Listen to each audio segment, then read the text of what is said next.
Dear Mr. Flaming Lips, first of all, I want to stress that I am better looking than you. And second of all, Zerg is Imba. These are two claims that I find rather unlikely. The economy they can acquire through larvae and in combination with those mega cheap roaches make them unbeatable. I opened up with a classic DT surprise attack. I killed his natural while taking a third myself. After harassing with Archons, I saw he had 4 bases, so I decided to attack because of my advantage at the start. Even when my disruptor had the most immense hit you could imagine, I lose my whole army. Hit after hit, I take away roaches with the disruptor, but defeat was inevitable. What should I have done better? Is Zerg with roaches Imba, or do I suck? Orion. Orion is a Masters Protoss player from Europe. Now, first of all, Orion, do you really think you're better looking than me? Unlikely, but we can test this at the end, okay? Let's first have a look at your IO disclaim. Roaches are mega cheap, is what you said. I agree with that. They're extremely cheap, and you said the Zerg economy made it even better or something. I don't know. Can't remember your eyes from. I'm too focused on you thinking you're a better looking guy than me, which I just find a ridiculous statement. Ridiculous. Opening up with a decent little thing here though. Sending out that worker to go block your opponent's natural is something I like to see. It's always good to force your opponent to take their natural on their third base location, makes them drones walk a little bit further, cost them a little bit of eco, obviously also cost the Protoss a little bit of eco to get that probe out early on the map, but tends to be worth it for the Protoss player. On top of that, forces your opponent to split his drones like farther away from each other, so if you're doing something like a glaive attack, it's going to be harder for him to defend his bases. If the Zerg does something like this, where they're really keen on actually trying to take their natural, and like they're not going anywhere, you should just throw down a pylon. Job well done, if you ask me. Yeah. No, you do have to go up into the main base. No.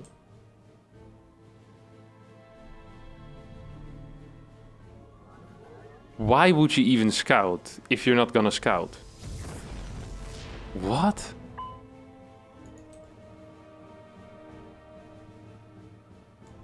How does that even make any sense?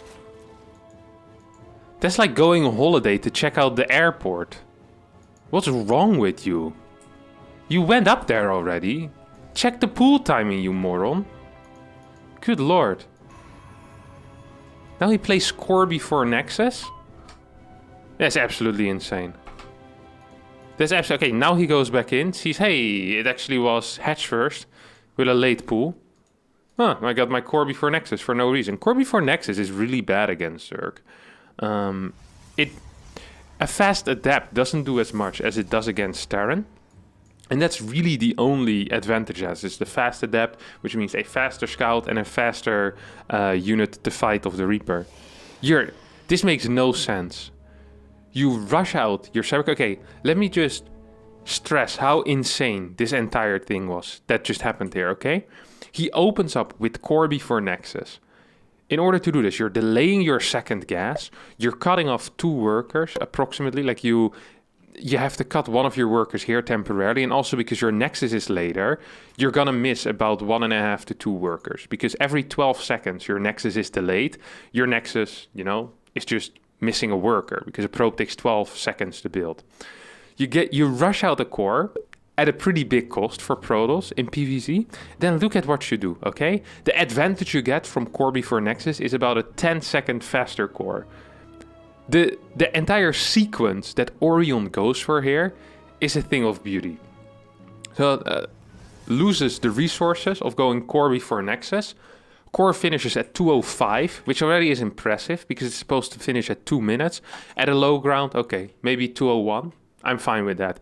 This core is 4 seconds late already for the core first, okay? 2:05 it finishes. Then he doesn't use the core for at least 10 seconds. Exactly 10 seconds. He just waits for the timing where it would finish on a Nexus first. and then start his warp gate. This is like getting an insurance for your house, and then when your house burns down, it's just buying a new house and never contacting your insurance. It doesn't make any sense. The only advantage you get is either faster warp gate or a faster adept. Your adept starts later than my adept starts. How is that even possible? And then, to make it all worse, you make up the 10 seconds that you just lost by delaying your warp gate by chrono boosting it immediately. So not only do you waste initial minerals and gas by going core before Nexus, then you don't start your warp gate, but then in order to have your warp gate finish at a timing that it would finish with a core before Nexus, you put on a chrono boost.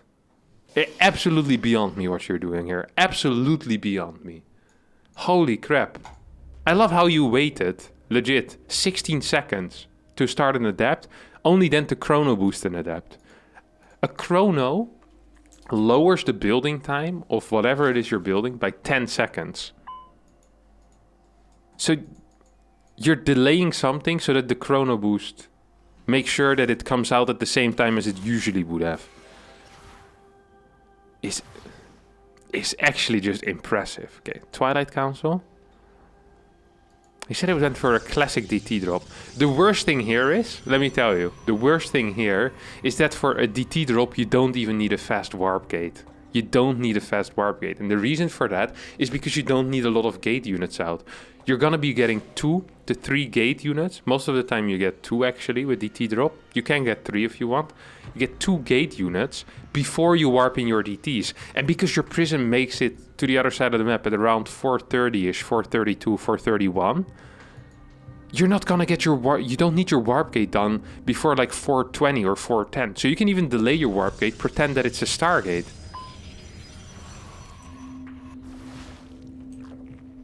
Is it possible to maybe also just put the Dark Shrine here now that you're showing your opponent everything in the future? Just make it easier. At least if you put your Dark Shrine here, you won't have any clue what's happening. He's like, there's a Dark Shrine there. There's no way this guy is such an idiot. You know, it's tricking them, making them believe that there's no way you can be this dumb. But you, my friend, are 4 minutes in. You're already breaking records. Very impressive. It's gonna get supply block as well. 43 out of 46. Just kidding. What is this? This is Masters League, man. Get a grip, bro. 2 probes to build a pylon? I thought they were gonna go into the gas, and I was gonna say, nice, he's putting his workers in gas. Teamwork. Yeah, very buddy-buddy. Can't do anything by themselves. Amazing. Absolutely amazing. I am a little bit pissy because he thinks he's better looking than me. I'm not gonna lie. So I might be going a little bit harder on him than I would usually. But you know, it's a consequence of his actions. Maybe that's the one thing that he should learn in life, is that his poor actions have consequences as well, you know? Yeah, if you start your Cybercore 10 seconds earlier, then not do anything with it for 10 seconds and then chrono boost it, that sucks. Just like if you send an email to me saying that you're definitely better looking than me, yeah, you're gonna get it. A consequence, mate. You're actually... Nice timing, by the way, on the DTs. Absolute clown. I'm sure you're real glad right now that you got that Cybercore first. Look at this, look at it. 4 DT finishes at 5 minutes. We're 5 minutes into this game and his timing's already hitting a solid 30 seconds too late. Impressive. Very impressive. He's not even walking them either. Oh, here we go. Where are they going? Oh, he thinks the third base is here. Does he now think that his opponent is on 2 base or what?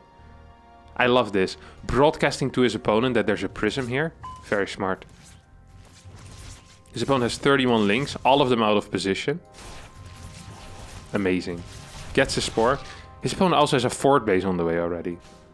This guy also is one hell of a dude. No spore in the main base. Okay, this game is actually just completely over. Like 100% over. Ooh, there's a nice supply block here at 62-62. How long has that been going on? I hope that Hamster puts like a timer on that. Just making sure so we know how long he's been supply block on 62-62. I have a feeling it's gonna be rather long. Okay, so he walks into here, picks it up. I don't mind him not going into the main base because that can be kind of risky. You can get surrounded from two sides by queens. You don't know what's in the main base. Like, you can know there's no spore here. So I'm completely okay with that, honestly. Like, I can tell you, okay, that is fine. Okay, 200 energy. That is impressive. 200 energy on the Nexus. 6 minutes, 18 seconds in. Now, I once made a guide on a DT drop. It's called DT drop guide, I think. And I believe there I had a timing. First of all, my initial timing to hit with the DT drop is at like 4:30.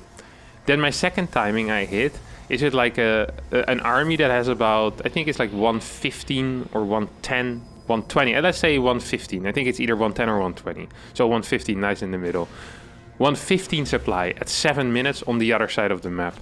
I think I might even have +1, but I also could not have +1. I can't remember that. Let's see what my good friend Orion manages to do at 7 minutes. 88 supply. So that's about, well, 20-ish supply less. No, more. It's almost 30 supply less. And that's very good as well. See, this wouldn't have bothered me as much if he hadn't thought that he was also better looking than me, and if he wasn't Masters. If he was just, you know, a platinum player and he's hitting the timings late from builds that are invented already, that have been made before, you know what he is? He is the do-it-yourself husband.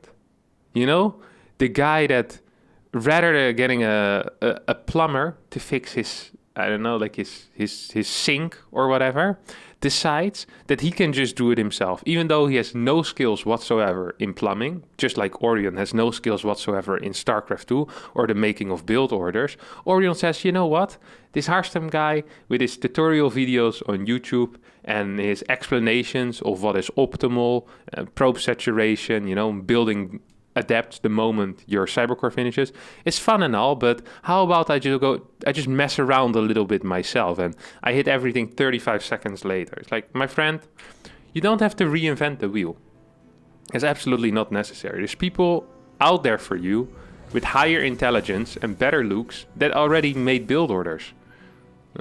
Just a fact, okay? Nice speed as well. On 17 APM. It's not bad. No, I can live with that.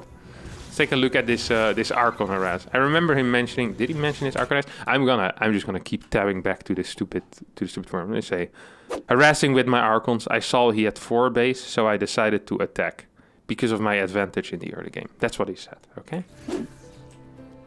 It's an interesting trigger as well, but I like it. I like it. The thing with fort bases is that a fort base by itself means nothing. This is a bit like if you imagine you want to know if another country has nukes, and what they have is they have a factory with a sign that says, "We make nukes here."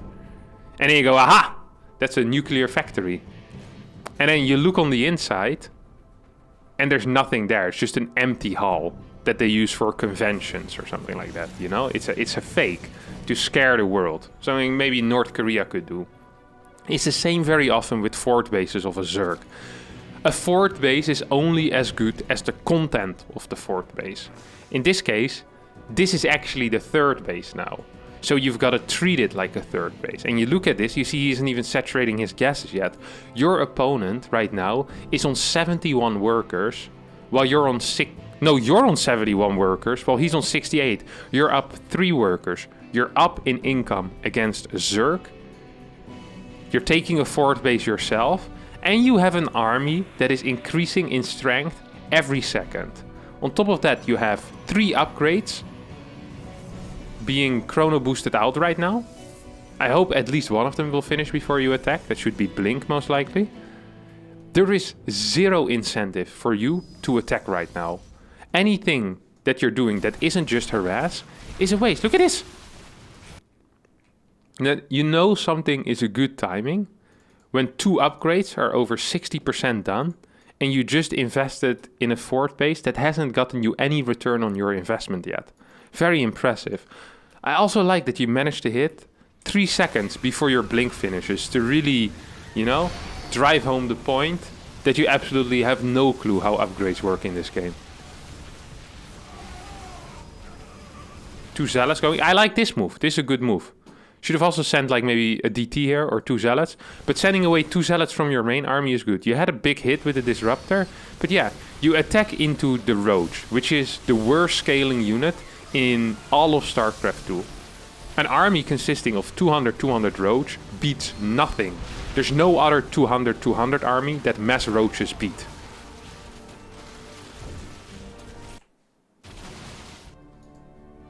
Look at the journey of this disruptor. Mom, I'm being sent out into the field. Oh, I bet you're gonna have a great time. I think so too, Mom. Just hope my commander controls me well. Kinda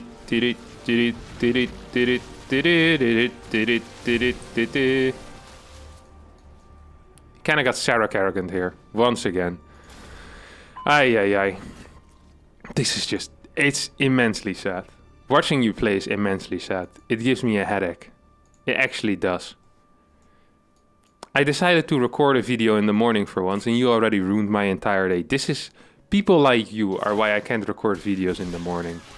Just destroying my mood for the rest of the day. It's unbelievable. This is a nice run by though. That's a good job. That's a good job. Might only use this one as well. It's the only unit you have after all. Starting a Colossus at this point. I like it. Deciding that a Colossi is better than Disruptors against a Mass Roach army. This actually is a good run by. It forces him back. I like this a lot. This is the type of stuff, even when you're behind, can really win you games. Well, not in this case, because you're really dead, but... like, you can really force your opponent back. And if you would have done that earlier, when you still had the this base as well, maybe you could have even survived a little bit. I think it might have been possible. It would have been hard, but perhaps possible. Zerg, however, is just mad. He's moving cross map, doesn't give a crap. He's like, oh man, look at this ugly Protoss. He's like, I don't know that he actually is ugly, but I have a feeling that he might not be the best looking guy. You know? That's probably what the Zerg is thinking right now. No match. What a name as well. It's a good name for a StarCraft 2 account. Yeah, you get absolutely blasted here, and you have no chance. Okay? No chance. You did get some big disruptor hits, but you're actually down in resources lost. Imagine having the most cost-inefficient unit in the entire game, and then being down in resources lost. That's also impressive. All right, let's just get into this, guys. No, before we get into it, let's go for the other claim to see whether he is prettier than me or not. And we're gonna do this by statistical analysis, okay? We have a couple of factors. He's a Protoss player that tends to put people, makes people good looking. Protoss players, good looking people, okay? So he has got that going for himself. He watches Harstem on YouTube. A bit of a downer, you know, it's minus 10, minus 15%, you know. Protoss naturally 100% and then minus 10%, minus 15% or so. He's an idiot, minus 15. He probably doesn't know how to wash his face or shower or use towels or any skincare products whatsoever. So that's another minus 25. So I think a good guess would be that he's in the top 50, top 60% of pretty people, just mainly because he plays Protoss.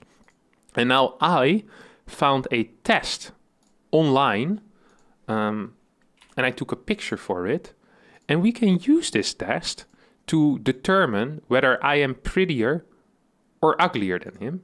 So here we go.